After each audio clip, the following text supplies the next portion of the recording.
They could probably survive without Iranian support. They thrive with it. Here's the kicker. They now have relationships with Iran, North Korea, China, and Russia. But Iran is the prime benefactor. The Iranian regime is the problem. The only way these militias survive is via the support from Iran. The only real way that you can stop these militias is remove the Iranian regime. The role of Iranian regime in these attacks, October 7, we know that Iran, they had a lot of meetings with Hamas. This was an Iranian plan.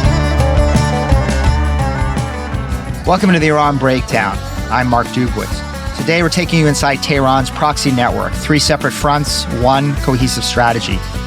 First, Mark Montgomery will show you how Iran's Revolutionary Guard has turned the Houthis into a missile and drone force in Yemen. Mark is a senior fellow at FDD. He is senior director of our Center on Cyber and Technology Innovation. Mark is a former Rear Admiral in the U.S. Navy and served in the White House and the U.S. Senate. Then Bill Roggio will map Iran's Shiite militias in Iraq, Tehran's shock troops and power brokers targeting U.S. forces and shaping Baghdad and Damascus. Bill is a senior fellow at FDD, editor of our Long War Journal, and he embedded with U.S. troops in Iraq, where he saw firsthand the devastation that Iranian-backed forces and Iranian-backed proxies had on U.S. forces. Finally, Beni Sabti will break down the IRGC Quds Force and how they helped plan Hamas's October 7th assault. Money, munitions, training, and war room coordination. Beni served in Israeli military intelligence, and he is currently at INSS in Israel, a prominent think tank. 3 theaters, 1 playbook. Let's break it down. So, Mark Montgomery, welcome to the Iran Breakdown. We're going to be talking about the Houthis today and break it down. But I want to start by talking about your background. A really great service to our nation. Tell us and the listeners a little bit about how you came to do what you do in the national security world. Well, first, thanks for having me. Appreciate being here, Mark. The Mark who gets about a third of my emails at FDD.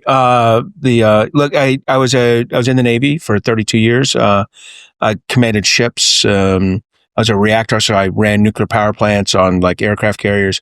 Eventually commanded a squadron of ships and then a carrier strike group. And then when I was an admiral, I was very lucky. I got to do two jobs that really go into the political military realm. One is at U.S. European Command. I was a deputy director of plans and policy. So as a 1-star, I ran kind of for Admiral Jim Stavridis, who was the NATO commander and U.S. European commander, how we did plans, how we prepared troops to go to Iraq and Afghanistan from Eastern Europe, the policies we had with those Eastern European, Baltic, Caucasus countries. I handled all the fun ones, and I had Israel. Then the other cool job was I was the J3 at Indo-Pacific Command. There I ran all the operations, the war planning for a Taiwan scenario, a South China Sea scenario, a Korea scenario.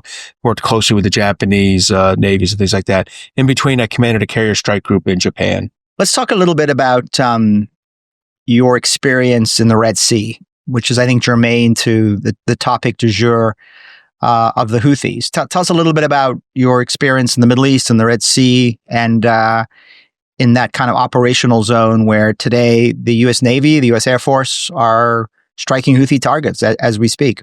1990, 1991 with Operation Desert Shield, Operation Desert Storm.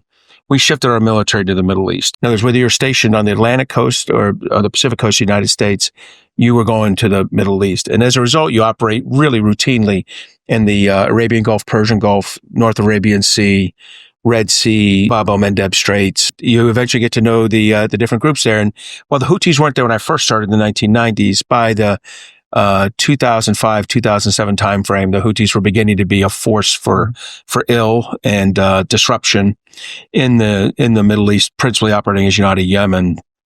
And so I became more and more operating with them and around them, that did equivalent of piracy and ransoms, hostages, and some limited attacks in the Red Sea. So we'd come across them every once in a while, but they were a minor, like fly in the ointment until 2023. And what fundamentally changed in 2023?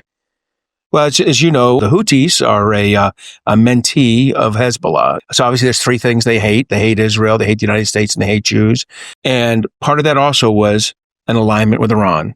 And we begin to see a significant flow of weapons and technology and training from Iran starting in 2009, run by Quds Force and IRGC, flowing equipment in, bringing training and organizing the Yemenis who fought in a civil war from about 2010 to 2014 on and off. And then again, after a little slight pause all the way through the early 2020s, against, they were opposed to the UAE and Saudi Arabia, we were lightly supporting in that event. But they got more and more skilled. And here's the kicker. They now have relationships with Iran, North Korea, China, and Russia. The entire axis of aggressors. That's right, the whole axis. But Iran is the prime benefactor of. They could probably survive without Iranian support. They thrive with it. The Houthi military, Houthi terrorists who are going to Lebanon to be trained by Hezbollah. I remember being in both Riyadh and in Abu Dhabi and getting briefings from the Saudi and Emirati militaries. And they were showing at the time, and this was a number of years ago, video footage of Lebanese speaking, you could hear the accent, Hezbollah operatives in Yemen training the Houthis, right? On everything that you see today, right? Advanced weaponry, the use of human shields, everything that Hezbollah and Hamas have been using against the Israelis. They were training the Houthis to use the same tactics at that time against the Saudis and against the Emiratis. So you're absolutely right. This has been a mentor-mentee relationship of long standing.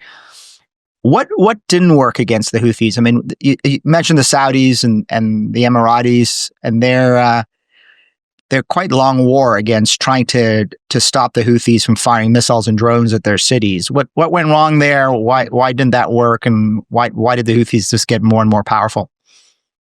You're absolutely right with all that, and you can't understate the role of Hezbollah as an intermediary between Iran and the Houthis in this game. But the Houthis are, they're tribal organization. They're Zayd Shias. They're from the Houthi tribe. They blend well into an infrastructure-less environment. So striking them is hard. And certainly the Saudis with their limited kind of a couple of F-15s going and some precision weapons were unable to, impose costs in a way that deterred Houthi action.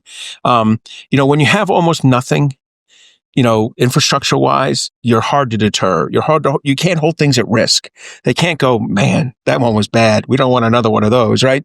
Because they're never bad. It's really hard to hit them. So my take is, did the Saudis and Yemenis on occasion, destroy a missile launcher? The Saudis and Emiratis. Saudis, yeah, and Emiratis on occasion destroy a missile launcher, destroy a missile set, kill a couple bad guys. You bet, routinely. But what it didn't do is add up to an imposition of cost that the couldn't withstand. And look, that training's important because you do kill a technical person, someone who understands how to launch the missile, someone who understands how to arm the weapon system before you put it on the rails.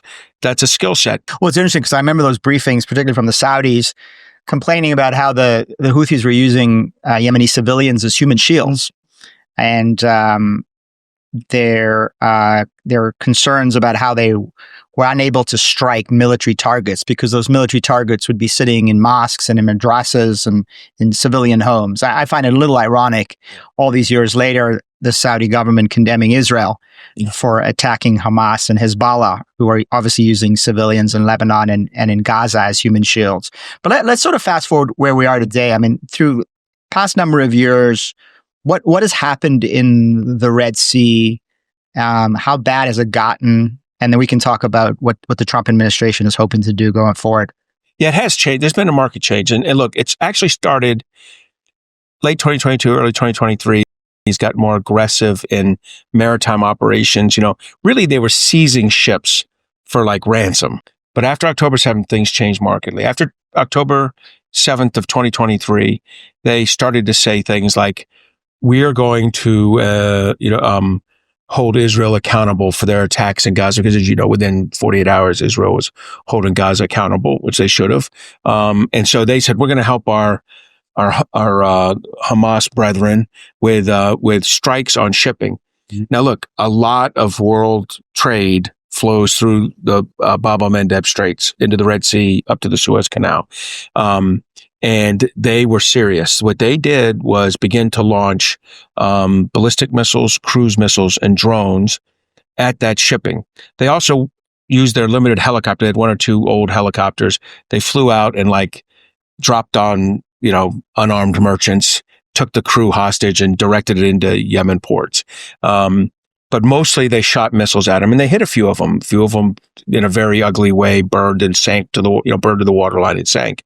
And then so the United States began to organize something called Operation Prosperity Guardian, which brought together about 20 countries. In reality, 3 or 4 navies, a lot of staff people. In real reality, 2 countries willing to really shoot stuff down, us and the Brits. And in deep reality, really us. And so we began to patrol that straits and begin to bring ships through, because the popular conception is all shipping stopped, and it didn't.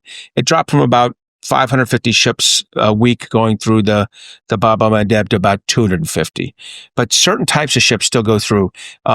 Freighters that are large, greater than 10,000 tons, but not super large, like you'd see with a big tanker, LNG ship, or one of those container ships where you see the 1,000 container, Sierra Land containers on it. Those ones went around Africa to go to Europe and go to the United States instead of going through the Suez, and spent about an extra 10 to 15% in fuel money to do that. The rest of them still went up and went through, and particularly if they're headed to ports, Saudi, Jordanian, or Israeli ports in the Red Sea, they still headed up.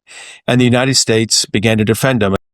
Cruise missiles, ballistic missiles, or drones shot at U.S. ships in the 17 months. We've engaged the vast majority of them, or determined they weren't going to hit anything. A handful of merchant ships had gotten out of our protected area, were either too close to the coast or were farther down the straits than we expected an attack to occur in, and they've been hit. But the ones in our protected areas have generally all been protected throughout this. And these, 250 to 300 engagements have come at a cost. We've probably shot $1 to $1.5 billion worth of outgoing munitions against these kind of rinky-dink cruise missiles, Shahed drones, and from Iran, basically, and locally manufactured drones, and ballistic missiles that are both locally manufactured and come from Iran. I mean, rinky-dink, but obviously lethal if they land, right? I mean, this concern obviously sinking ships, and a severe threat to the U.S. Navy. Now, let me ask you this. You talked about the economics of defending against this. $1.5 billion versus, whatever, a few $100,000 are being spent to fire at us. It's sort of knocking down the arrows instead of going after the archer. Mm-hmm. You've commanded carrier strike groups. You've planned military operations. You've been in policy. Give us your assessment of the U.S. approach to date. I mean, is this an effective way? This is sort of what, deterrence by denial? We're going to make it more difficult for them to strike at us, but there hasn't really been serious deterrence by punishment. Certainly not against the archer, in this case, the Islamic Republic of Iran. That's right. So that's how I look at it. Exactly. Look, us spending $1.5 billion defending the ships, that's a portion of deterrence, saying that what you're doing isn't working. Now, you're right. At $1.5 billion for us, tens of millions max for them, this is a bad, it's 100-to-1 trade. That's not good. All right. I also consider it deterrence by denial to go strike the actual launch places, which is what we've been doing. Under the Biden administration, we did probably 10 or 12 days of good striking. The Israelis have done 2 or 3 days of good striking.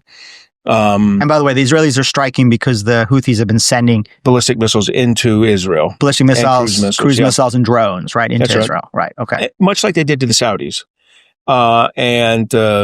Israelis and every once in a while, U.S. forces are shooting down those ballistic missiles, because we now have a THAAD unit in Israel shooting down these weapons coming in from the Houthis, as well as obviously being ready for future attacks from Iran. I don't consider us striking those, even the Israeli strikes, which are more, Israel just, has a different rule set, and they tend to they hit the port hard, which, probably is a dual use thing. I don't think it's primarily a Houthi thing, but it's certainly a Houthi thing, and they hit it hard. We tend to hit the very, very military structures. Either way, it doesn't matter. Neither one of them actually is cost imposition. Cost imposition or deterrence by punishment will be accomplished when we strike Iran. We have to hold the principal interlocutor responsible. That's Iran. And the way you do that's three ways. One, you hit their spy ship. They have a spy ship that has been historically maneuvering around the Red Sea. It's in Bandar Abbas today, but historically there's one or two of them. They're not there now, but they provide targeting information to the Houthis. We've alleged that. I think we can prove it pretty easily. We don't need to prove it in a court of law. We can either take down, or we can either sink or capture that ship. I don't care which. Sinking is a little easier. We need to do that. Number two, we need to hit Iranian port facilities where ships take things to Yemen. That is a military logistics line. We need to hold it accountable. I picked the piers that the military, the Quds Force and the Iranian intelligence use there, but I'd still hit it. And most importantly, I would hit their manufacturing. Their drone and missile manufacturing production facilities. They were hit by the Israelis in October. There's lots more of them. We should hit them all, and we should set back. We'll do Israel a favor with this. We'll do ourselves a favor with it, with the IRGC forces in Syria and Iraq also getting weapons. And we'll do the global economy a favor. We'll do everybody a favor. That's right. What about a fourth target set, which is hitting sort of IRGC command and control that are actually directing and supporting and advising on these strikes? I'm happy to do that too. You want to add that one in, that's fine. It's, there's certainly nothing wrong with that. It's a legitimate target. They are part of this. I would lay off, look, I mentioned earlier, North Korea, Iran very clearly provides not just actual missiles and parts, but the training and know how to do more. North Korea provides, missiles and parts. Russia provides missiles and parts. China is a little slicker. They provide dual use equipment that could go either way, but it's parts. But Iran is the center of gravity on this. They're the leading member of the Axis involved in this, and holding them completely accountable across all four target sets we mentioned is absolutely just and appropriate and should be done. And by the way, it's one of these things. It validates Israel, what they did in April in a minor way, in October in a big way. It says, look, this is what you do to terrorist organizations and their sponsors who attack you. You hit the terrorist organization, and then you hit the sponsor. And if you do it again, I'll just go straight for the sponsor. This is how we should act. It's how Israel acts. It would reaffirm the righteousness of Israel's position on this, and it would help all of us, because these same missile factories, production factories, in fact, it would help Ukraine. It would, the less shaheeds that are produced in the world, the better off Ukraine is. It'll help because the Islamic Republic is manufacturing shaheed drones, suicide drones, and sending it to Putin to kill Ukrainians. Correct, and including to the degree of building a factory in Russia as well. And boy, there's other missiles I don't like, in the Iranian arsenal, and I would go ahead and hit those production facilities.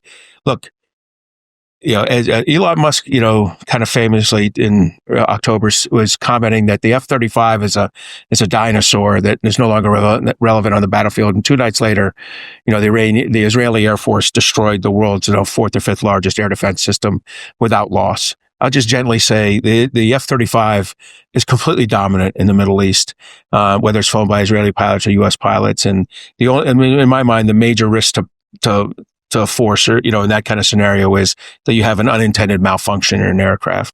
The Iranians are going to struggle to shoot down F-35s, and though they won't shoot down B-2s. This is, I believe, nothing's risk-free whenever you conduct a military operation, but this is a low-risk way of imposing cost on an axis of authoritarian country in a meaningful way that messages them, messages China, messages North Korea, messages Russia. This is a real benefit. If I were Donald Trump, I'd be looking hard at this. If I'm thinking I want to send Vladimir Putin and Chairman Xi a message. Okay, so President Trump seems to be looking really hard at this. I mean, he sent out a truth post just recently talking about holding not only the Houthis accountable, but holding the Islamic Republic of Iran accountable.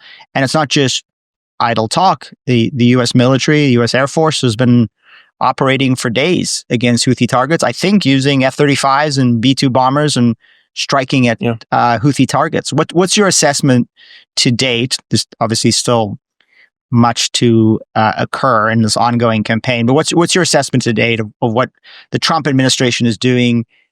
Is it doing anything differently than Biden did, or is it sort of at a greater intensity? So this is F-18s from the Aircraft Carrier Strike Group out there. They're hitting it. The Navy and Air Force are hitting us hard. They're hitting it harder than we did in the past. In the end, though, this is the furtherance of the deterrence by denial. Right. If the president means what he tweets in Truth Socials, then he needs to hit Iran. And believe me, this is win-win-win. Iran needs to be held accountable. It backs up our ally Israel, and it sends a message to the rest of the Axis authoritarians. There's a new sheriff, and this is how, when I say don't do something, I mean don't do something, and I'm going to hold you accountable. And that, I cannot emphasize how important that is in Russia-Ukraine negotiations right now, and how Xi looks at Taiwan, and how North Korea looks at South Korea. This is an important moment for the president, and it's the easiest. From my point of view, it's not like Iran. I would never call them an easy target, but relative, if I was the U.S. military and I was told, take care of one of these 4 problems right now, this is the one I'd want to take care of. No, I think that's actually a really profound point, because in the axis of aggressors, I mean, you've got China, which is, I think, a multi-generational competition, Cold War, whatever you want to call it. But that's the big one. You've got Russia, which is still a serious country with a still large army and nuclear weapons. 4,000 nuclear weapons. 4,000 nuclear weapons. I would assume a number of them aimed at our cities.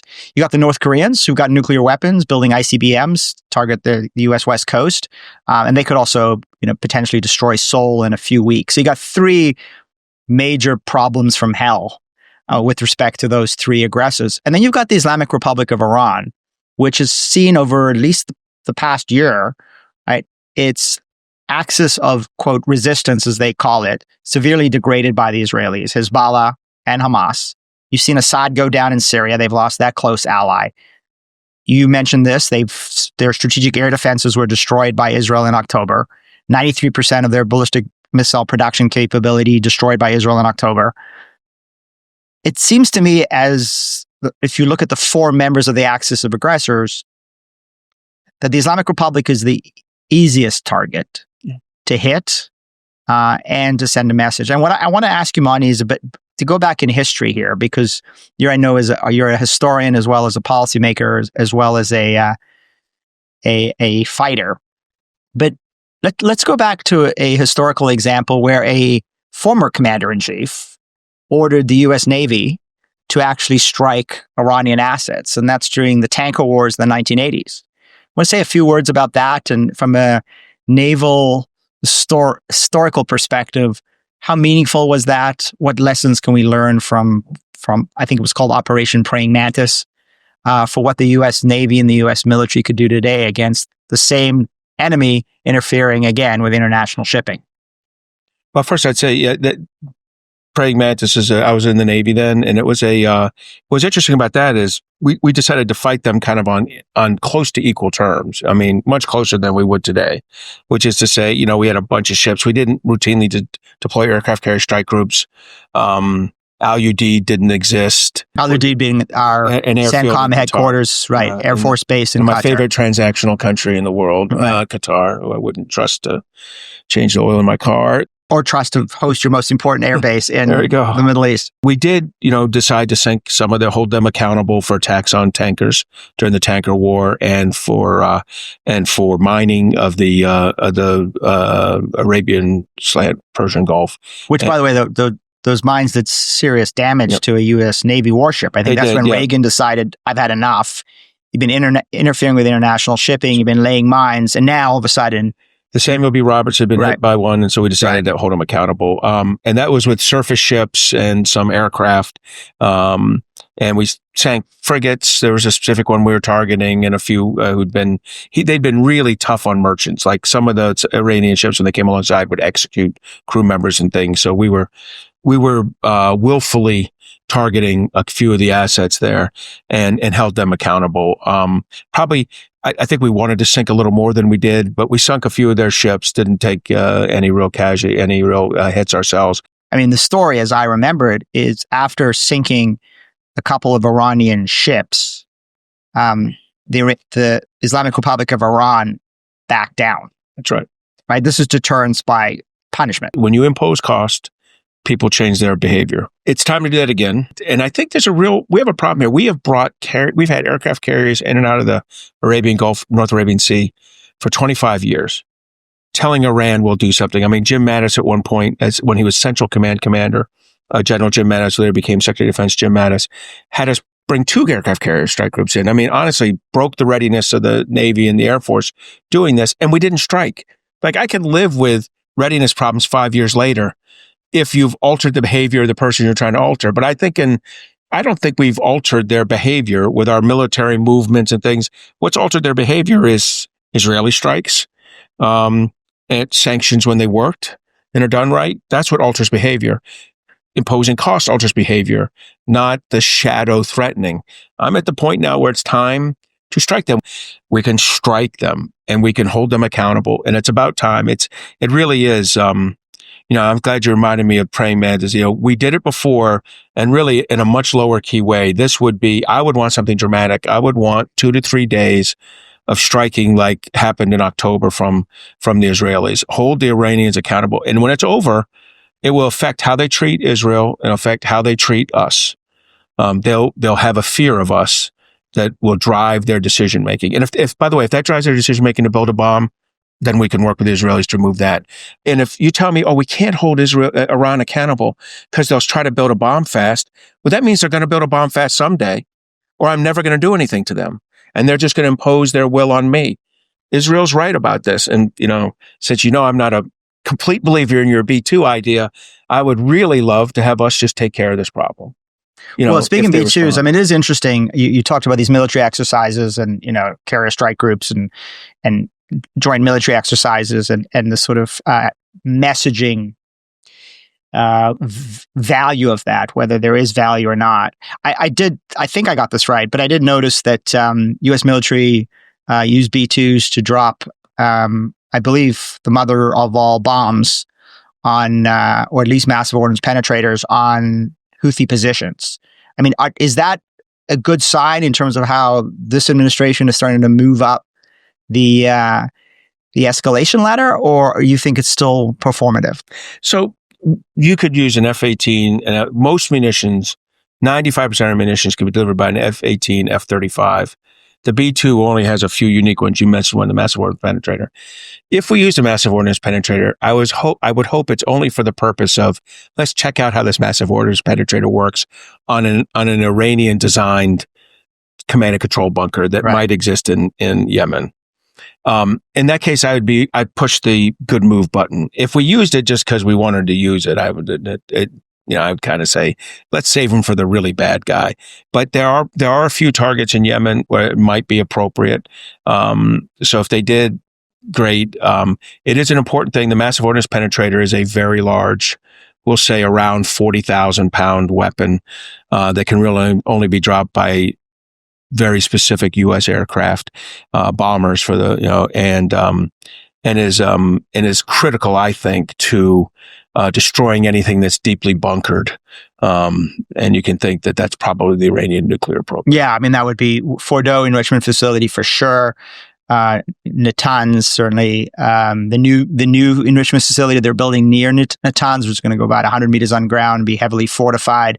There's some deep tunnels at Isfahan, where the conversion facilities are and the enriched uranium is. So I think those massive ordnance penetrators are going to be very important in any kind of strike against Iran's nuclear program. And if you're right, if the U.S. military has decided to test a massive ordnance penetrator against deeply buried Houthi facilities that are Iranian constructed, Iranian supplied, and Iranian run, that's a good thing. And probably more than just performative. So, Marty, I want to just wrap this up. I think it's been incredibly helpful in sort of not only understanding the Houthi threats, but also understanding kind of U.S. military and naval capabilities in the region. There is a prevailing assumption in Washington that we have to make hard choices about who we're going to go after. That we don't necessarily have the systems and the munitions to be able to supply our Ukrainian allies against Russia, our Israeli allies against Iran, our Taiwanese and other allies against China. What's your take on that? Thanks. And I want to acknowledge that we have a great Center on Military and Political Power run by Brad Bowman, and he and his team are doing a monograph called Arsenal of Democracy. Should be out the next couple of weeks, and I've contributed to it and given them my opinion on a lot of weapon systems. I think generally, broadly, we were able to do all of these, and I think that's a great testament to our defense industrial base. In other words, we were able to supply Ukraine with weapon systems that did not materially impact our ability to defend Taiwan and to support Israel. However, we were stressed in several of them, and it would be deceptive to say there was no impact. But when there's an impact, it's usually because our defense industrial base had just lost its mojo, right? There's some areas like 155 millimeter artillery, which is needed in everywhere. If you're going to fight, the Israelis have used quite a bit of it and could have used more of it in Hezbollah if they hadn't. And just to understand that, how is that used? So that's a very large, 7-8 inch round fired from artillery, goes 8 to 15 miles away, impacts an enemy position, destroys men in maneuver, weapons, tanks and things when they're aggregated around airfields, whatever you want to hit, logistics lines. The Taiwans will need it against some of it, not that much against China. The Ukrainians have needed a ton of it because, just as a data point, North Korea gave Russia 6 million rounds of artillery and mortar and rockets, which is like 15 years of our production. And Russia had that much to begin with. So we were racing it to them. And in fact, if anything, we pulled 300,000 rounds that we stow in Israel in something called War Reserve Supply Allies Israel, something I used to manage pretty carefully. That's a lot of rounds. 300,000 rounds were transferred from Israel with Israel's, knowledge and, permission might be the wrong word, but blessing. This was before October 7th. Before October 7th, but after February 24th of 2022. The invasion of Ukraine. But then Israelis discovered, I'm sure after October 7th, that they desperately needed this. And the one good thing is Israel builds 155. The other good thing is we've been supplying it. And I think Israel's good there. And the other good thing is they kicked Hezbollah's ass without needing a lot of it. And I think they expected they would need a lot of it, and they didn't. They needed some of it. And then they're getting replenished. I'm not worried. That's on my list of Israeli issues that worry me. That's low. By the way, what's high on the list, and it involves the Houthis? Arrow. Arrow is a ballistic missile defense weapon that's used as Arrow 1, 2, and 3, mostly 2s and 3s now out there. And Israel's gotten low on them because of Iran, because of the Houthis. That's why there's a U.S. THAAD launcher in Israel. Israel historically doesn't like U.S. forces on the ground defending them. And I don't think they'd take them from any other country but the U.S. And it's working out great. But I think they would like to work the THAAD. They'd like to procure Arrow to work the THAAD team out of a job and send them back to the United States. And we'd be happy to have that happen. So we got to get Arrow production going. By the way, Arrow production brought to you in many U.S. states, including Huntsville, Alabama being a prime place. It's a U.S. co-designed, co-production, and some of it funded by the United States. I think our listeners will be familiar with Iron Dome, but this is sort of souped up Iron Dome against ballistic missiles. Yeah, Iron Dome's rockets. David Sling is cruise missiles. David Sling, almost all Israeli, not U.S. Iron Dome has a little bit of U.S. at the beginning. And, the Arrow. Arrow at the top. And then USA just kind of runs over Arrow for some of the weird things that might come at. And so we have a permanent destroyer stationed in the Red Sea. In the Eastern Mediterranean Sea to protect. So really, a lot going on there. So the answer is, it's a complex answer, but if you read our report, what we show is across 24 different weapon systems, we were able to get what our allies needed. However, our defense industrial base is yellow or red in several areas. That means we got to get it going to get it back for ourselves and get our levels up to past the minimum and to the desirable level. We're at minimums. We want to get to desirable levels and eventually even maximum levels on some of them. And we just got to get doing that. But read Brad's report. It's pretty straightforward in there. It's not all good news, but it's largely good news. And it reflects the fact that we're becoming the arsenal of democracy that we were in World War II. So that's good news. I mean, America remains the arsenal of democracy. The bad news is there's an axis of aggressors arrayed against us, working very closely with each other, bilaterally, trilaterally, and as four main aggressive powers. The good news is probably the weakest element of that axis is the Islamic Republic of Iran's already taken a beating from the Israelis, both the regime itself and its proxies. And with Hezbollah down, but not out, Hamas on its knees, the Houthis still standing and still attacking us and our interests, there is a path forward to to deter, but it has to be deterrence by not just denial, but by punishment. And let's hope the Trump administration and their strategy starts targeting not just the Houthis with expensive arrows, but goes after the archer, which is the Islamic Republic of Iran in the way you've described. Monty, thank you very much. Incredibly helpful, as always, wealth of knowledge, and appreciate having you on the Iran Breakdown. Amen to all you said, and thank you for having me. Mark Montgomery just laid out how the IRGC has turned the Houthis into a precision strike force, threatening international shipping, Saudi energy infrastructure, and Israel with missiles and drones. That same playbook of deniable asymmetric warfare is alive and well north of the Saudi border. In Iraq and Syria, Tehran's Shiite militias serve as both shock troops and political kingmakers, striking U.S. forces one day and shaping Baghdad's government the next. For a detailed map of that network and what it means for American strategy, Bill Roggio of FTD's The Long War Journal will take us inside Iran's proxy army. Let's break it down. So, Bill Roggio, welcome to the Iran Breakdown. Mark, it's a pleasure. Thanks for having me. It's wonderful to have you, Bill. I mean, your work has been extraordinary over the years, and really honored to have you as part of FTD. And the Long War Journal is a must-read for everybody, the military intelligence community, anybody who wants to know anything about the long war that the West is engaged in. I want to ask you, Bill, because on this show, we've already talked a lot about Iran's axis of resistance, or I call it the axis of misery. And I think folks listening and watching this know quite a lot about Hezbollah and Hamas. Some know about Palestinian Islamic Jihad. People know a lot more about the Houthis these days, given that the United States is now bombing the Houthis. But I think there is a proxy group or groups that people have a sort of blind spot on, and that is the Iraqi Shiite militias. So I want to talk about who are they, how did they come about, and let's get into the weeds on specifically the various groups and who influences whom. Yeah, well, first of all, you said the axis of misery, and that really, struck a chord with me, because these militias don't only cause misery for the Americans or the Israelis or the countries but the people.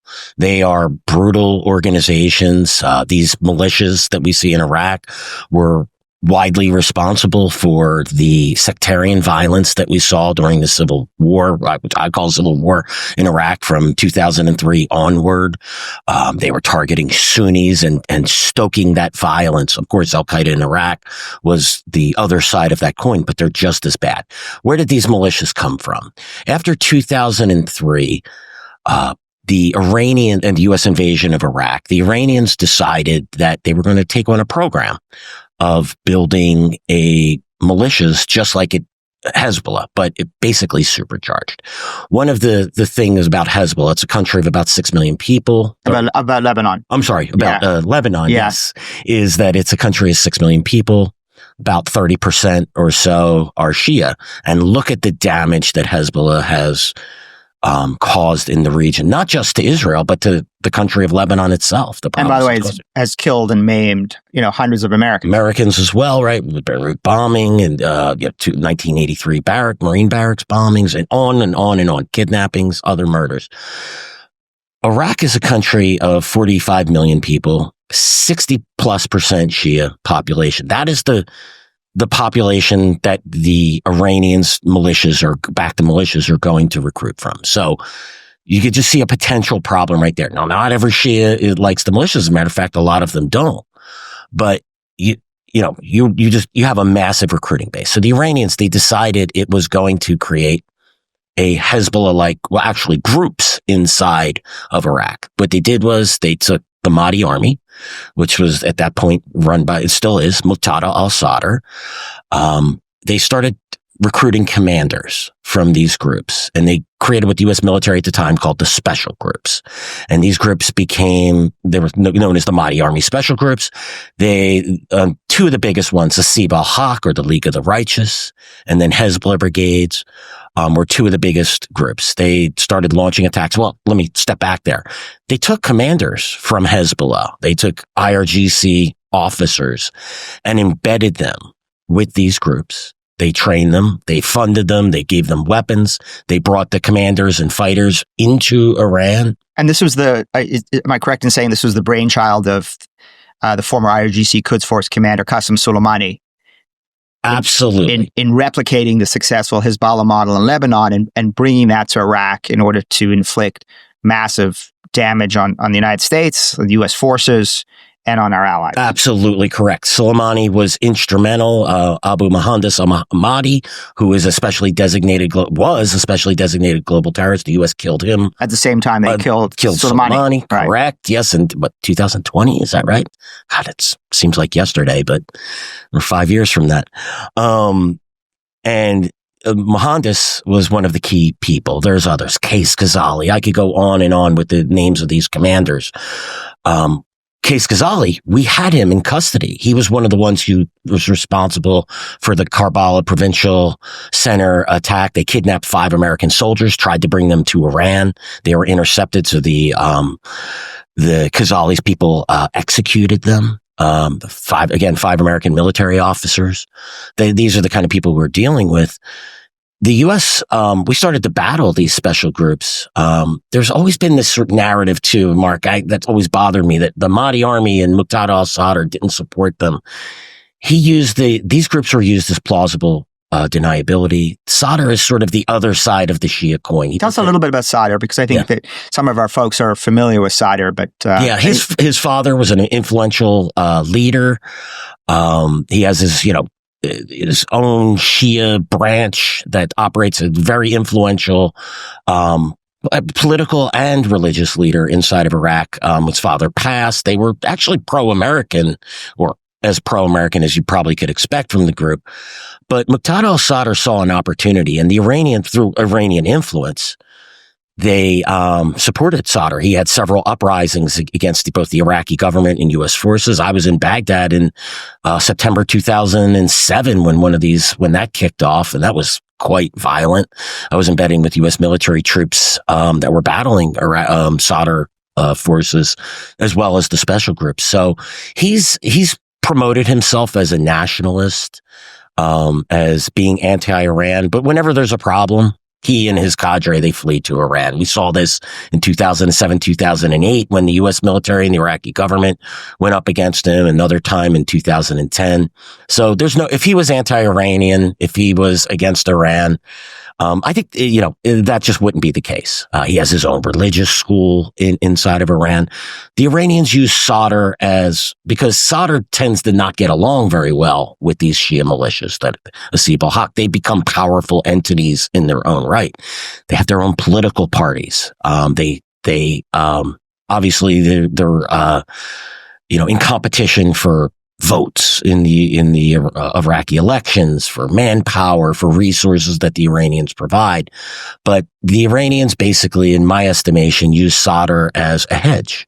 Now, I think they like the Shia militias, the Asib al-Haqs and the Hezbollah brigades of the world. But Sadr is always an option for the Iranians. Okay, so there's an sort of internal, like, Iraqi Shiite Game of Thrones going on, absolutely, right, between Sadr and these Shiite militias. But what one should be under no illusions. They're all united in their hatred of America. They certainly all, I think, Bill, correct me if I'm wrong here, but they all have American blood on their hands. Absolutely do, yes. And they're all under varying degrees of Iranian influence. And we can sort of talk about the differences, but at the end of the day, they've been sort of established as Iranian proxies, both military and political proxies, again, on the Hezbollah model of Lebanon. That's correct. And, it is varying degrees of influence. So for Sadr, he basically runs his own show, and he'll make an anti-Iranian stand here or there. They're not pulling the levers. Some of these groups have are given a wide berth. It's just like the militias or the terrorist groups. Like Hezbollah is never going to be asked to do something that is detrimental to Hezbollah's existence. The same goes for the Iraqi militias. Some of the militia leaders have come out and said, "Hey, if Ayatollah Khamenei said to overthrow the prime minister of Iraq, we'll do that." We've documented those statements on the Long War Journal. Some of them take but at the end of the day, all of these groups receive direction and support from the Iranians. Again, the Iranians never ask them to do something that would harm these groups. They all operate under the same anti-Americanism, pro-Iranian. That's where we all know where at the end of the day, where their loyalties lie. Yeah, it's interesting because in the sort of Lebanon and Gaza context, there was always this debate in Washington, in Israel, and the Middle East about Iranian proxies who are under the direct control, command of the IRGC, Quds Force, and would basically do their bidding. And kind of Iranian affiliates, Iranian aligned organizations that wouldn't necessarily do their bidding directly and had sort of domestic considerations. Hezbollah maybe was more of that kind of organization, right? It wasn't essentially Ali Khamenei would call Nasrallah and say, Nasrallah, here are the following 15 things I want you to do. Nasrallah might say, of the 15, I'll do 5.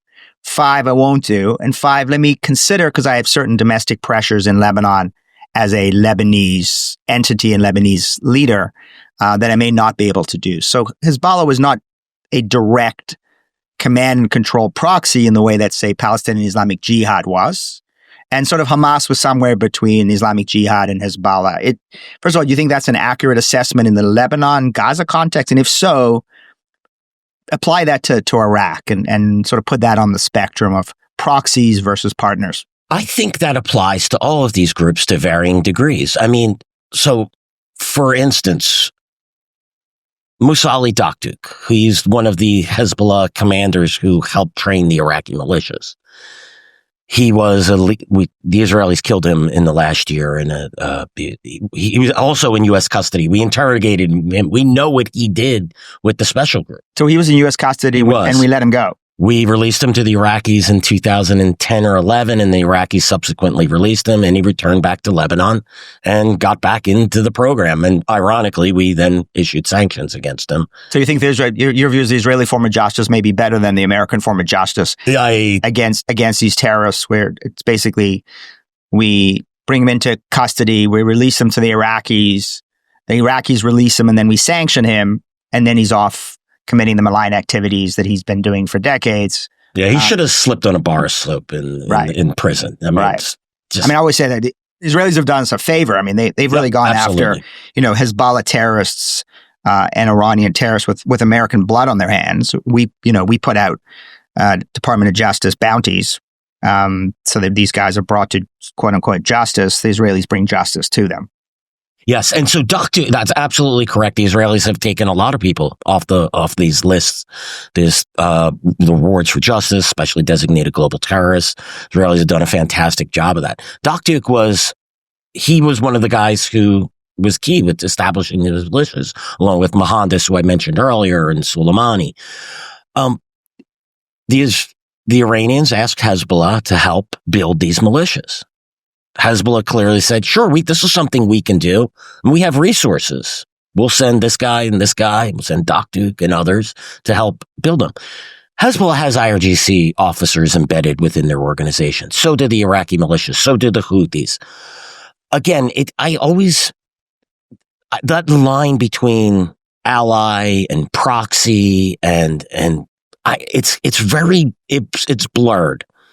I'm not sure it really matters. I think we're trying to put this in a context of how we deal with our allies. The Iranians, I think, are far more subtle and they wield their influence in ways, again, they're never going to ask their proxies to do something these proxies think they can't do, or B, that is going to put them in danger. So that exchange that the example you give with Hezbollah, I believe that's how it works with the Houthis. That's how it works with Hamas or Palestinian Islamic Jihad or the Iraqi or Syrian militias.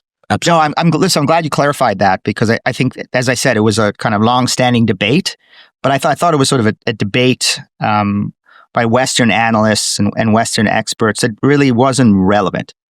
Yeah, I think it's a debate that, it's an attempt to disconnect the dots.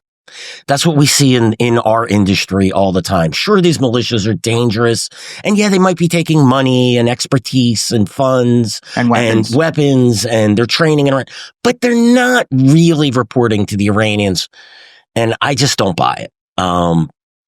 it's no accident that the Houthis start launching attacks against Israel and against Western shipping after October 7th. It's no accident the Iraqi and Syrian militias start launching attacks against U.S. bases after October 7th. It's part of a coordinated campaign. And it's no accident that Hamas invades Israel on October 7th. Obviously so. I mean, we have a ton of reporting out there of meetings between Hezbollah and Hamas and the IRGC. Hamas isn't going to take such a substantial action that's going to put Hezbollah in danger and the IRGC officers in Iraq and Syria. And all of this doesn't happen without the Iranians green lighting this, basically saying, yeah, sure, this is a great idea. Let's get back to the Iraqi Shiite militias. Let me sort of put out an argument. I'm not sure I necessarily agree with it, but I think it's an important argument to contend with. And that is, wasn't the original sin the American invasion of Iraq? Without the American invasion of Iraq, they wouldn't have been these Iraqi Shiite militias. They wouldn't have been empowered by Iran. And we wouldn't have to deal with this terror army that we're dealing with now. What do you make of that argument? Mark, it's not our fault, but there is truth to it in that if Saddam Hussein was in power, these militias wouldn't have had the opportunity to form. In Iraq. In Iraq, right. Yes. But the Iranians would very likely have been doing this in Syria. Now, the Iraqi militias wield a lot of influence, or have, now with the fall of Assad, they don't wield as much influence, if very little influence inside Syria. But these militias were largely, in Syria, were created by the Iraqi militias. So there is truth to it, but, it's a difficult one. I don't like to give credence that, if only the United States didn't do X, Y, and Z. The Iranians were always expanding their axis of misery. I really do like that term. And look, they're doing it in Bahrain. They're doing it trying to do it in Saudi Arabia. They're trying to do it in Jordan.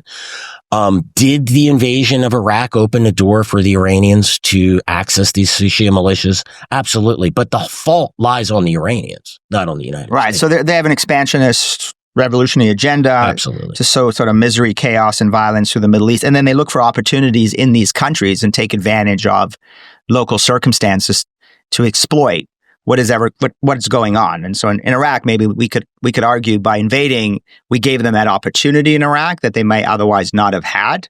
But they're looking to do this all through the region, and we see multiple countries where Iran has essentially established Hezbollahs, and that's kind of the Iranian model.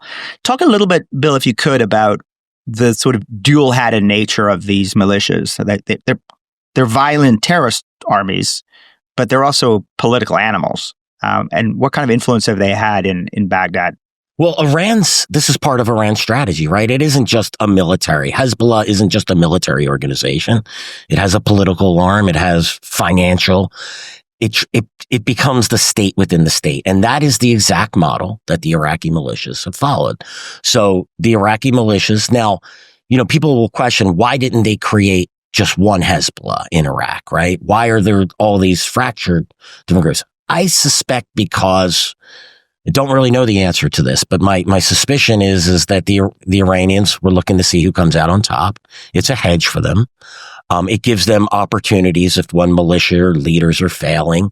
And I think some of this is personality based. Some of the individuals who were established these militias were powerful individuals in their own right. And they don't just want military power. They want political power. So Nasib al-Haq has a political party. It's the League of the Righteous. Hezbollah Brigades has a political party. All of these groups are active, and they gather together, and generally in a coalition. Now, Sadr doesn't operate in a coalition with the militias, the Iranian-backed militias that are part of, generally the ones that are in what's known as the Popular Mobilization Forces, or also known as the Popular Mobilization Units. These are these militias which are actually part of the Iraqi security establishment. And after the Iraqi security forces were faltering in 2014 with the Islamic State taking over large parts of northern, western, and even central Iraq, these militias stepped in and Iraq's prime minister gave them the Iraqi parliament passed laws allowing these militias to report under the Popular Mobilization Forces and report directly to Iraq's prime minister. So they're a powerful military entity. They're given weapons and training and whatnot by the Iraqi government, which we ironically fund. And then they operate in the political sphere, and they're also they operate deeply in the economic sphere as well. They want to make money. They want to fund their militaries from whatever they're not getting from the Iranians or indirectly from the U.S. via the Iraqi government. And they want to fund their political parties as well. So this is a tried and true method for Iraqi proxies. And I'm going to call them proxies because at the end of the day, they're all operating under the Abu Maria Mohandas, the head of the who was killed alongside of Soleimani. When his designation, he's an Iraqi who was listed as a member of the IRGC Quds Force. That's how these ties work. So this is the model for the Iranians. They perfected it with Hezbollah and they've exported it to Iraq. The Syrian, that kind of failed with the fall of Assad, and the Houthis, which were organically established in Yemen, but they've moved towards that into that Iranian sphere to become an Iranian proxy as well. So, but one thing that's puzzled me over the past, let's say, year and a half is, there's been, the Iranians have turned on Hezbollah, Hamas, Palestinian Islamic Jihad, the Houthis, right? There's this sort of ring of fire established around Israel, and they switched them all on. Khamenei is also flooding weapons into the West Bank and putting it in the hands of Palestinian terrorist organizations. So the Israelis have been taking it on from every front. Where have the Iraqi Shiite militias been? They've been relatively quiet, and why have they not taken on the Israelis in the same way? Yeah, some of the issues are geographic. There's no direct border. There were militias that were funneling through to Syria, but that front up in, the limited border with the Golan Heights, very secured. They have launched drones and missiles, rockets, mortars, things like that into Israel, but not as much as they claimed. But their what they mainly did was attack American forces in Iraq and Syria. There's a series of small outposts, particularly in Syria, that came under attack. These militias, they claimed it under what they called the Islamic resistance of Iraq. These Iranian cutouts created cutouts. So proxies in order to sort of mask their signature on these attacks, but everyone knew it was happening. And so that was the primary. Their goal was to get the U.S. to withdraw from Iraq and Syria, and to get the U.S. to try to, or if the U.S. wanted to remain present, to reduce these attacks by getting Israel to back down on attacking Hamas and attacking Hezbollah. So they played a role, not as big of a role as I had actually expected. I still think these groups are in I won't say their infancy, but their late childhood right now. They still have room to grow, and implementing or deploying them into that battlefield directly against Israel would be quite difficult. What I could have seen them doing is perhaps funneling forces into Lebanon if there was a major Israeli invasion, but we didn't. We saw limited action, and with the collapse of the Assad regime, I think that option is now off the table. So interesting. So, Khamenei and the IRGC, maybe smartly, decided to sort of keep the Iraqi Shiite militias focused on driving America out of Iraq and Syria, and hopefully out of the Middle East, according to their strategic priorities, not directly take on the Israelis. Had they directly taken on the Israelis, they may have gotten the same kind of beating that Hezbollah and Hamas and Islamic Jihad have. But it seems to me that, given where the president is going, they may be succeeding. Now there's talk about President Trump withdrawing U.S. troops from Syria. Correct. Or at least limiting the forces there, maybe limiting as a first step to a full withdrawal. And then there's always been this debate, and Bill, I know you followed it closely, about the U.S. presence in Iraq. Where are we both in Iraq and Syria with respect to the U.S. forces and their current footprint? Yeah, so this began under the Biden administration. They put out a plan to withdraw U.S. forces from Syria by the end of 2025. The Trump administration seems to be following this plan. And now keep in mind, the U.S. forces in Iraq and Syria are there to to oppose the Islamic State. That's the primary mission of preventing the Islamic State from retaking territory. And then withdrawing U.S. forces from most of Iraq by 2026. There's talk of keeping a small U.S. presence in the Kurdish areas in northern Iraq, I believe in Erbil. But that has been kind of fuzzy as far as what's been said. So this is look, we have to remember in this first administration, President Trump wanted to withdraw from Syria. He got opposition to that and wound up keeping a reduced number of troops inside of Syria. His inclination seems to be to disengage from the war on terror, less so from disengaging with the war against Iran and its proxies. I suspect that he's going to see this through, but circumstances often change, and what happened, we'll see what happens, right? But I suspect that, it's something he wanted to do in his first term, and I think he'll want to see it through in his second term. So I want to end with this because we great analysis, have a much better understanding of these Iraqi Shiite militia groups. Who are they? What is their motivation? What is their connection to Iran?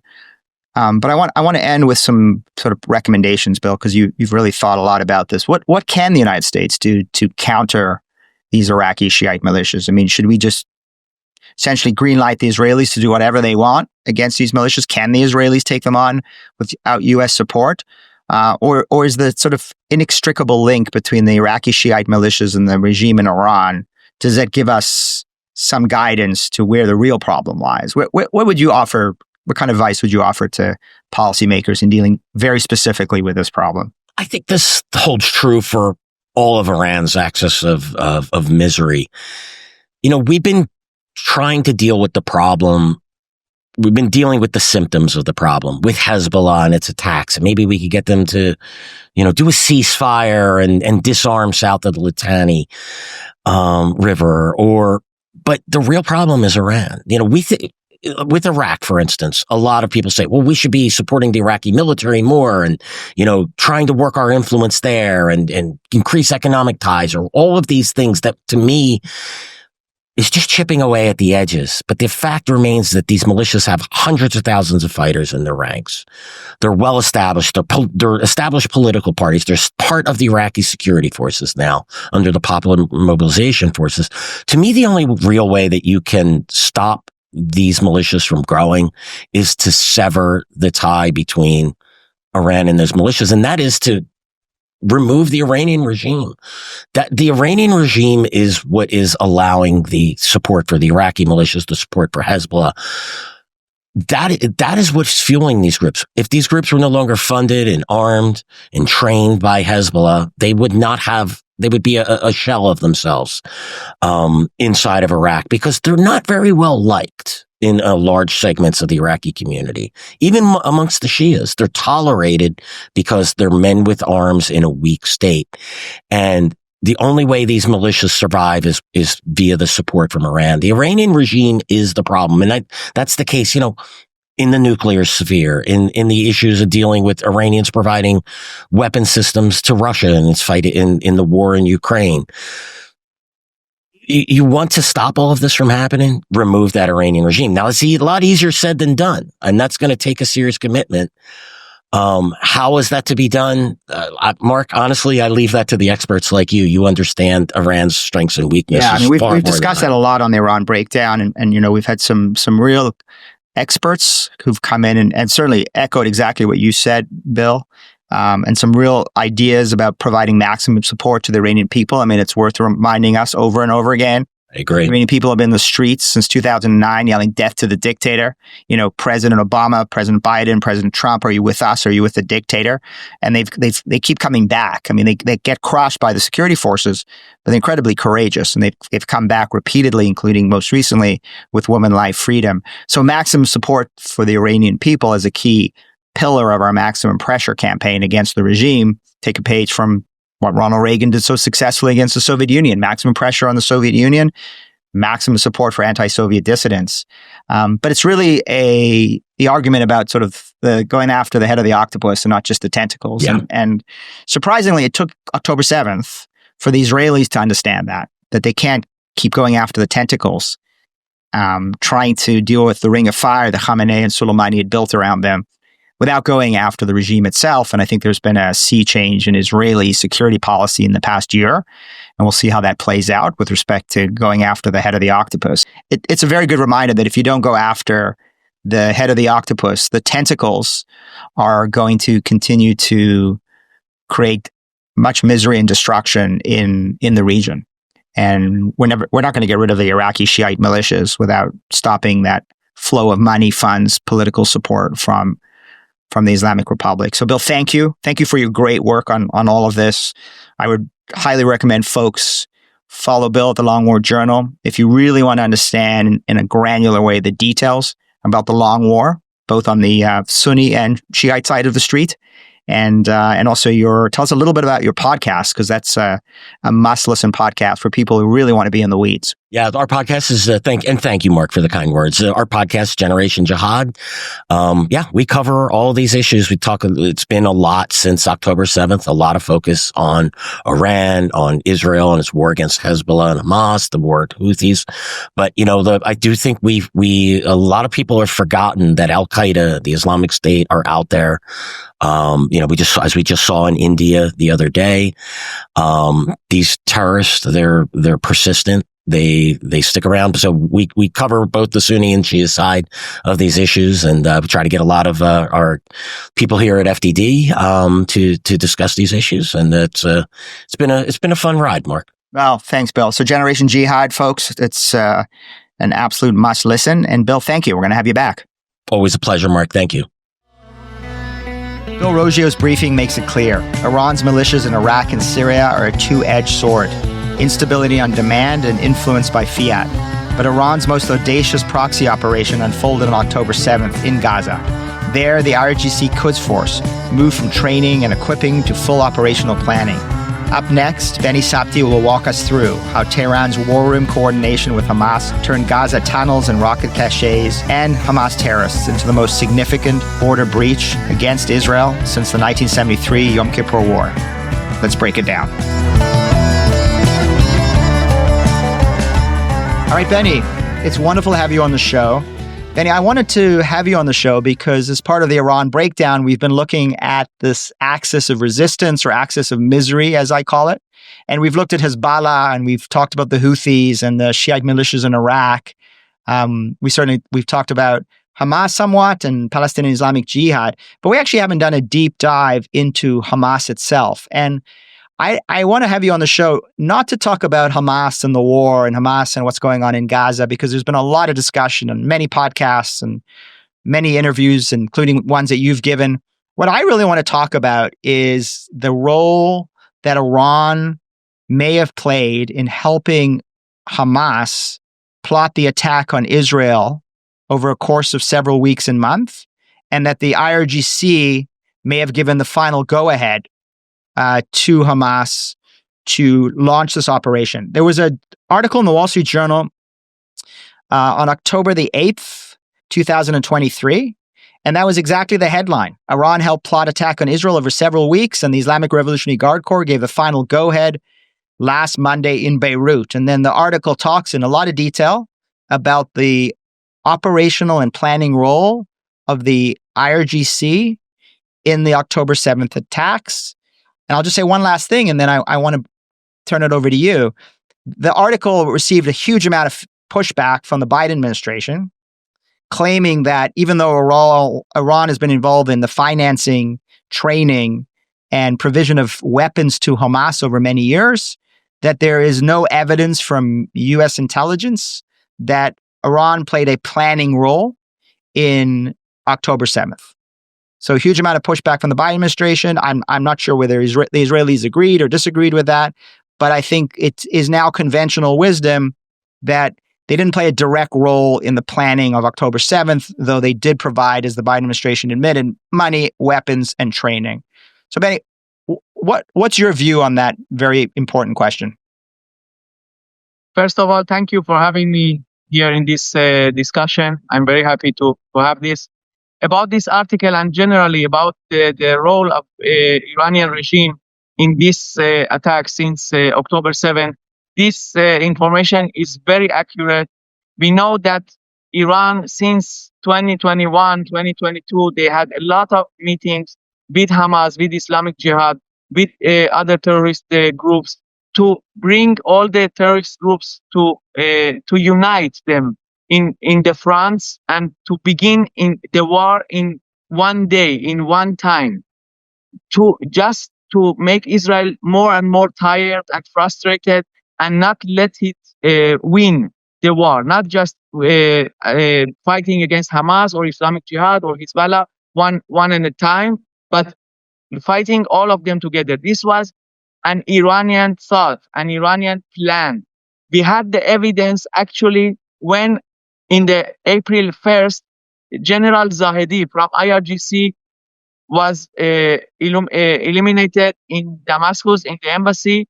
After that, an Iranian official site, Mizan News, they published this news that Zahedi was the mind behind this planning. He was in the room when they planned the attack, the united attack by Hamas, Hezbollah, Iran regime, Houthis, and others. Who knows? So, of course, this information is real. I don't know the reasons of Biden administration, why to push this back. Maybe I know because, like that don't was not only for Iran. It was also for Israel. They all the time they tried to stop Israel to go against these organizations to limit our steps. But I kind of understand their motives. So the information is real. The Iranians really wanted to be there by their hands.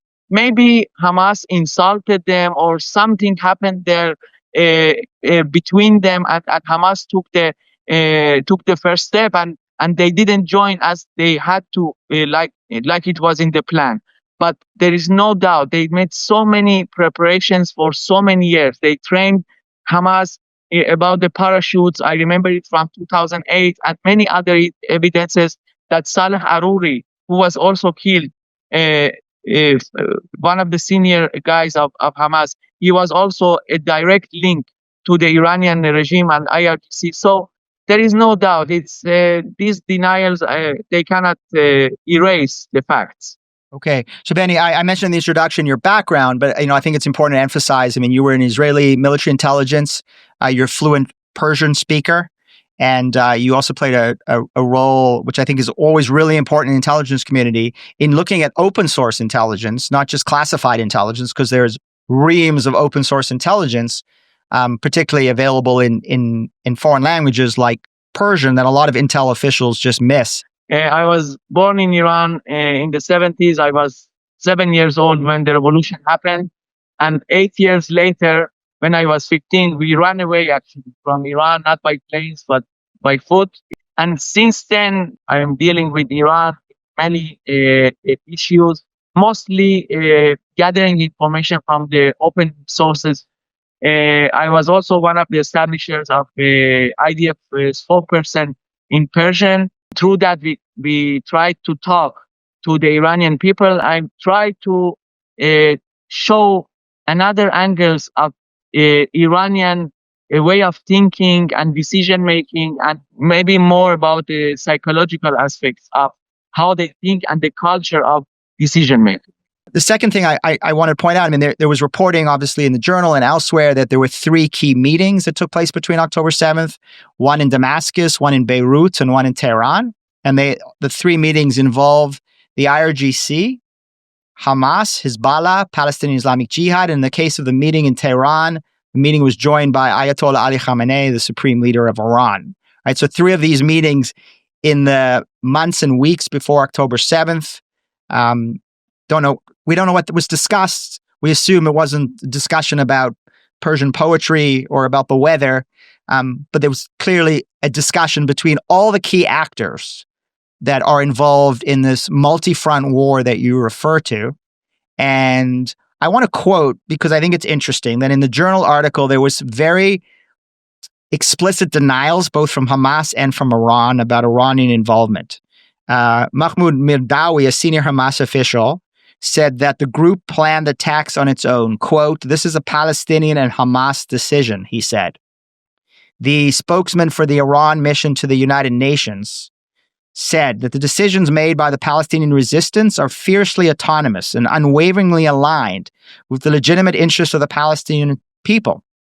We are not involved in Palestine's response as it is taken solely by Palestine itself. So what do you make of these very explicit denials from Hamas and from Iran that Iran was not engaged in the planning and the operations of October 7th? Yeah, sure. These denials are so ridiculous. The Iranian system believes in what we call hit and run, never to show any footsteps and any evidences that they are involved, and they have so many hands for so many years to do these kind of jobs. And of course, they are behind the curtains. They prepare them. They talk about them, about the plan. The plan was everything. I don't know if Khamenei was in the room with that, but it doesn't matter. The moment that IRGC are involved, IRGC is the blood of the Iranian revolution. Without the involvement of Iran revolutionary guards, nothing happens. Not in the economy, not in the terror. As I said before, Iranians admitted after killing Zahedi that they were involved in the planning. So what kind of denial can help here? They are just lying. This is the Iranian way. We have two wings or two hands of Iranian regime. One is the military IRGC, and these are actually the words of Khamenei when he said them to Soleimani. He said that, Soleimani, you are my military hand, military wing, and Zarif in the days of Rouhani as president. Zarif is the diplomatic wing or diplomatic hand, and they are together. They are so talented to make it together and make things happen and deny that after that. So there is no doubt that Iranians were involved in very high level. But if Khamenei was there or was not, it's the same. It's part of denying also inside Iran. But of course, IRGC was there. Right. And to clarify, obviously, Qasem Soleimani, the former head of the IRGC Quds Force, killed by President Trump, somebody who was probably Iran's most brilliant battlefield commander, military strategist, and certainly a notorious terrorist. And Javad Zarif, former foreign minister of Iran, who led the negotiations in 2015 on the nuclear deal, the JCPOA, with the United States, whose key deputy and friend, Abbas Araghchi, is currently negotiating with the Trump administration in Oman on potentially another nuclear deal. I just have to add that we are kind of lucky that both of these guys, Soleimani and Zarif, were not in the position in October 7th. I think it was a better thing that Soleimani was not here. Maybe he could do much worse. So in a way, it's better that he's not here. Yeah. Well, let me actually ask you another thing, because you mentioned this, that Iran has had a battle plan like that Soleimani had developed, right? Create this ring of fire around Israel, use these terror proxy armies, Hezbollah, Hamas, Palestinian Islamic Jihad, the Iraqi Shiite militias, the Houthis, flood weapons in the West Bank, get weapons to Hamas and other Palestinian terrorist organizations. By the way, target Jordan, try to bring down the monarchy, a multi-front ring of fire strategy, work with Assad in Syria, obviously, try to establish another front.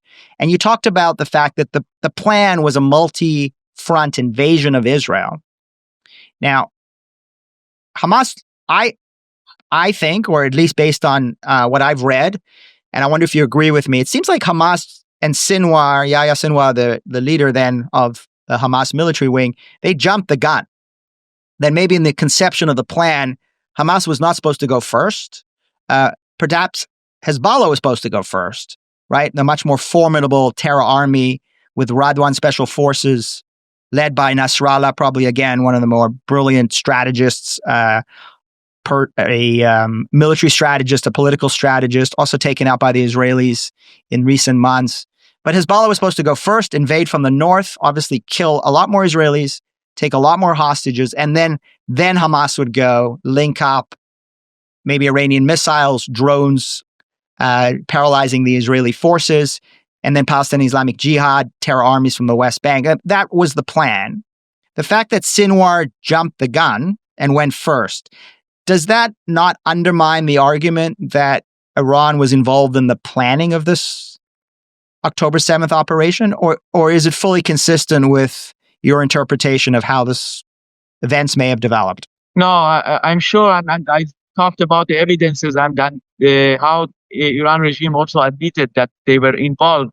So I don't have any doubt about that. It was the game of honor between Iran regime and Hamas, and maybe because of the Shiite flag also. They wanted Hezbollah to be the first and to bring the Shiite flag to Israel land and conquer. And after that, only after that, the Sunnis. Hezbollah was not the same as it was in the years of 90s or 2000. They were very slow. They were not the same. So Hamas took the leadership. Hamas is much more active and kind of have so many experience against Israel. So I think they thought that they can do better. They can succeed much more. And for them, probably it's better to bring the Sunni and Muslim Brotherhood flag and to conquer these areas of south of Israel. So it became a game of honor and insulting between them. Thank God that these things still happens between these terror organizations. And I even mentioned Iranian regime as terror organization. As I said before, if you have this IRGC in your system, you are terrorist. You cannot be something else because it's in their blood. With the intentions, this is the matter. The one who planned it all, Iranian regime, with the money, with the ammunitions, with the training, with everything that began so many years before, they are to blame. We cannot clean them. It's not like a childish game that who punched the first punch. It doesn't matter.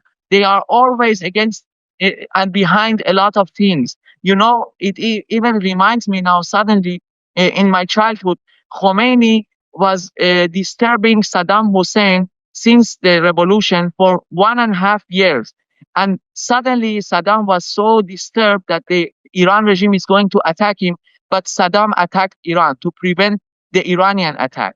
This is the Iranian way. They always disturb you and make it all planned until something happened.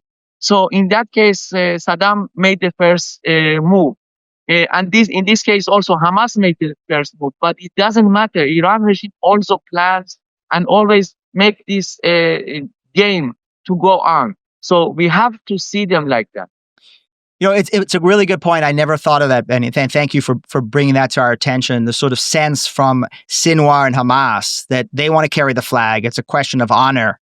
And this is a question of the Sunni Palestinians affiliated with the Muslim Brotherhood taking the first step, launching the invasion, because they had played sort of second fiddle or little brother to Hezbollah and Nasrallah and the patron of Iran. This has got to be Sinwar. It's got to be Hamas that goes first in order to establish the honor and the ultimate prize of the Sunni Hamas Muslim Brotherhood being responsible for the destruction of Israel and not the Shiites in Tehran or the Shiites in Lebanon. We know for sure that Hamas never was 100% completely in Iran regime hands.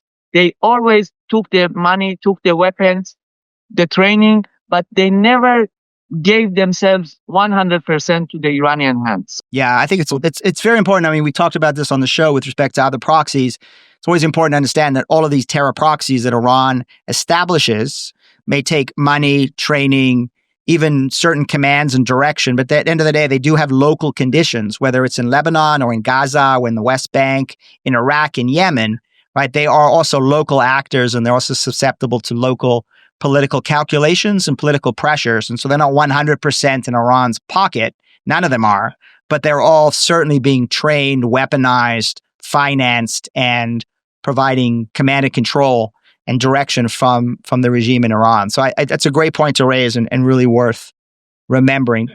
I want to ask you a question about, okay, so Sinwar decides, I've met with the IRGC, I've sat down with Nasrallah, we've talked about these plans. but I'm going to jump the gun. I'm going to go on October 7th. And maybe it is a surprise for Iran. Maybe it's a surprise for Hezbollah. Maybe they don't realize Sinwar is going first.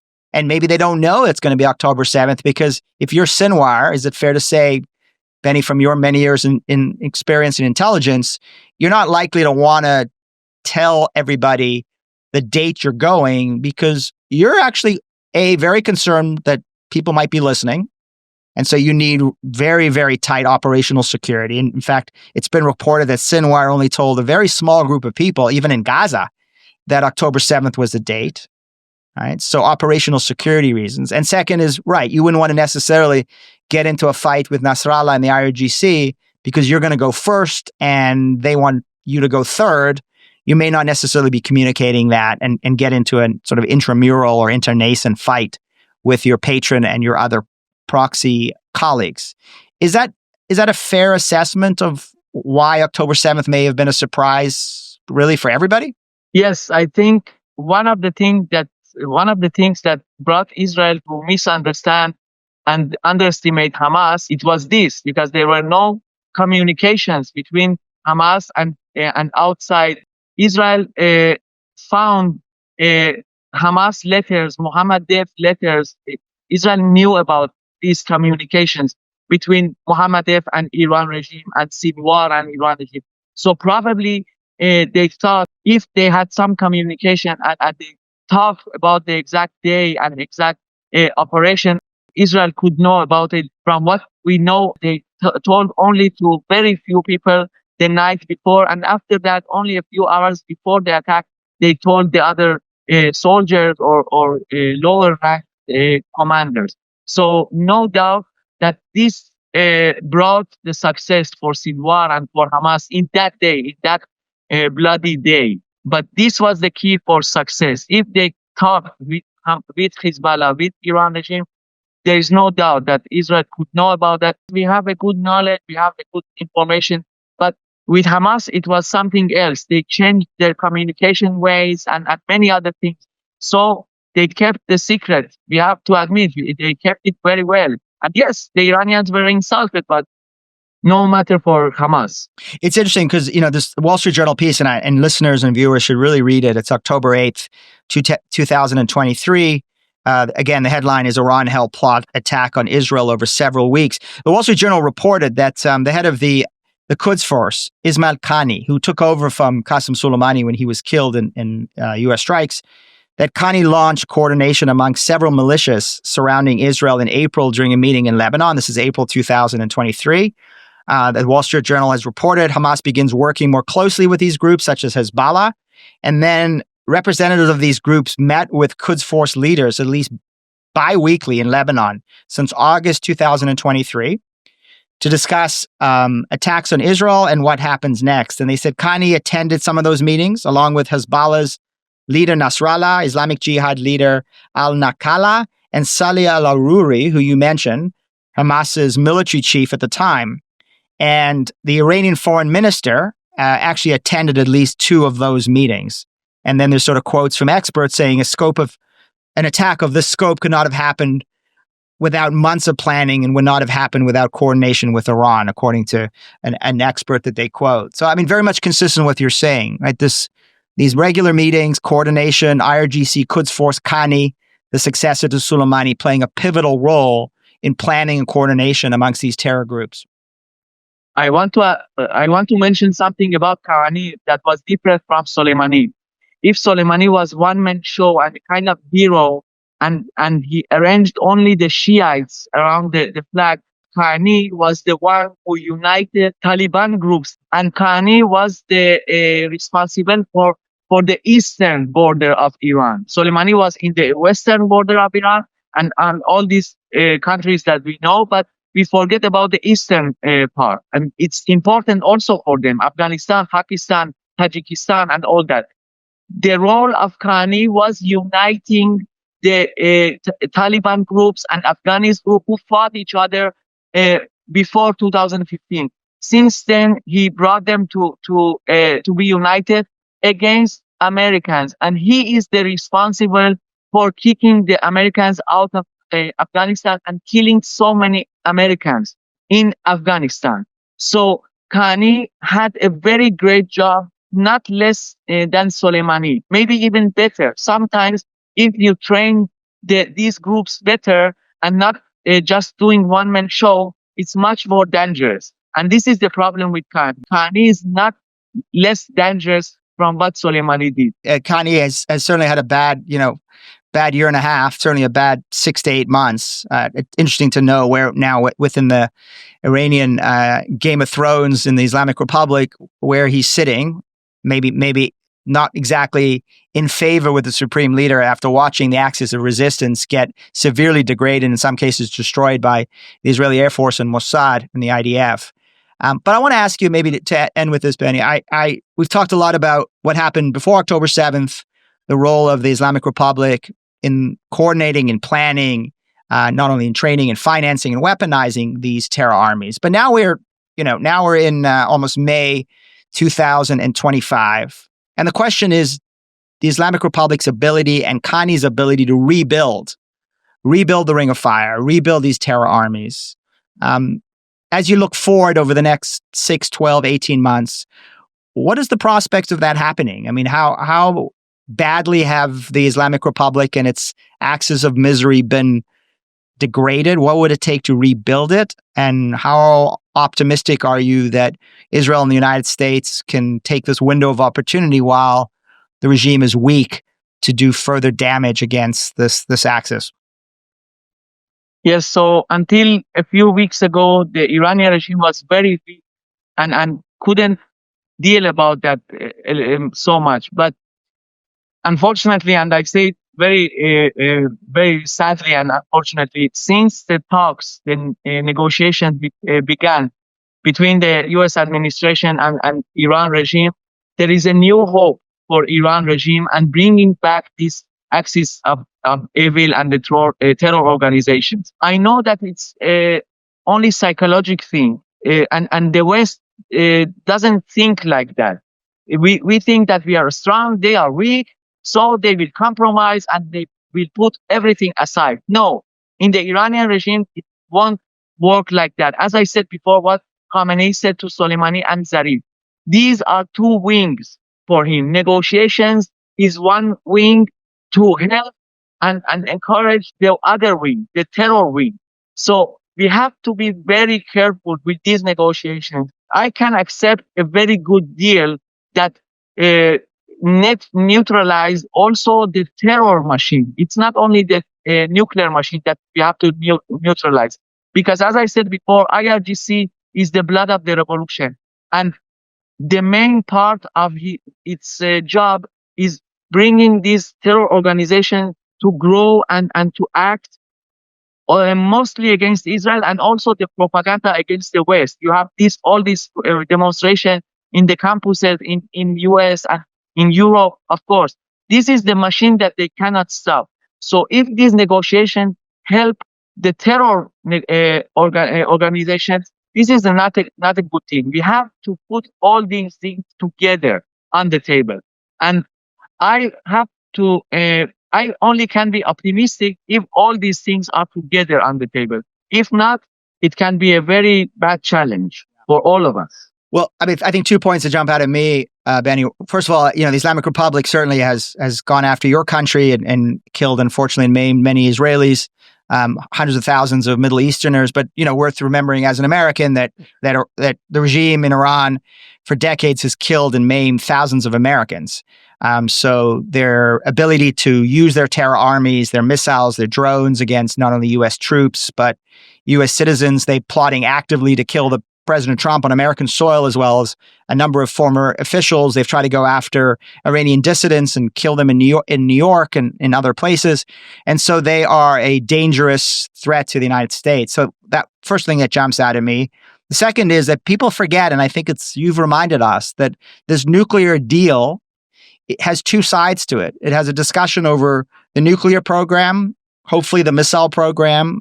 It probably does not include any discussion over Iran's terror proxies.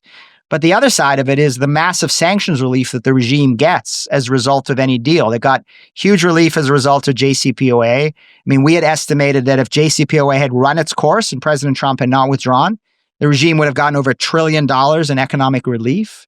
And they're likely to get tens and hundreds of billions of dollars from a President Trump deal if a deal is actually negotiated. Well, how are they going to use that money? Well, they're going to use that money the way they've always used that money, which is to rebuild their terror armies. And now they have the resources where they don't have to choose between guns and butter, guns for terrorists and butter for their people. They can do both. And if history is any evidence, they're likely to use a lot of that money for the guns and not much money to help the Iranian people. So I'm grateful to you for reminding us about the other side of the nuclear negotiation, which is this massive economic relief that the regime needs to restore its terror armies that have been so severely degraded by Israel. You also make the distinction, I think, which is a very important distinction between the Islamic Republic of Iran, the regime, and the Iranian people. I mean, as you sort of look forward over the next years to come, what's your sense of what can be done with respect to supporting the Iranian people to weaken, undermine, and maybe, as I always say, if history smiles on us, to bring down the regime? If the U.S. administration not only talks with the Iranian regime, but also talks to the Iranian people, 85% of the Iranian people didn't come to vote for this president who is a puppet of the regime. He doesn't have any role. If we know that about 85% of the Iranian people are against the regime, every day there are so many calls and messages that they are wasting our money and we don't have electricity and water and everything, and the pollution, air pollution even. And they lost everything because of this regime. And they don't understand how West doesn't go against the existence of the regime and only talks to them about the nuclear issue or something. And Israel does it already for a few years. I was also one of the establishers of IDF platforms in Persian to talk to Iranian people. So if the West talks to Iranian people and give them some hope that things can change, and maybe they will bring the change by themselves. They just need our support, our wind, our spirit. They don't need guns. They know how to do the work. So let's just help them by supporting them. Yeah, well, I think that's a great way to end this. It's a consistent theme of this Iran Breakdown podcast amongst a lot of our guests who are Iranian, are Israeli, are American, are people from all walks of life who understand that at the end of the day, the only solution to this is to bring down the Islamic Republic, and that to support the Iranian people and that maximum support for the Iranian people must be a fundamental pillar of American maximum pressure strategy. So, Beni, thank you very much. Thank you very much. 3 distinct conflicts: Yemen, Iraq, Syria, Gaza, but the same architect: Iran's Revolutionary Guard and Iran's Supreme Leader, Ali Khamenei. From missile volleys into the Red Sea to militia ambushes in Iraq to the coordinated Hamas assault on Israel, Tehran's proxy strategy is constant, deniable, scalable, lethal. If we're going to disrupt this network, we need integrated defenses, targeted sanctions on IRGC channels, strong partners on the ground, and continued green light for Israeli military operations that have done so much damage to Khamenei's axis of resistance. I'm Mark Dubowitz, and this has been the Iran Breakdown. I'll see you next time when we break it down again.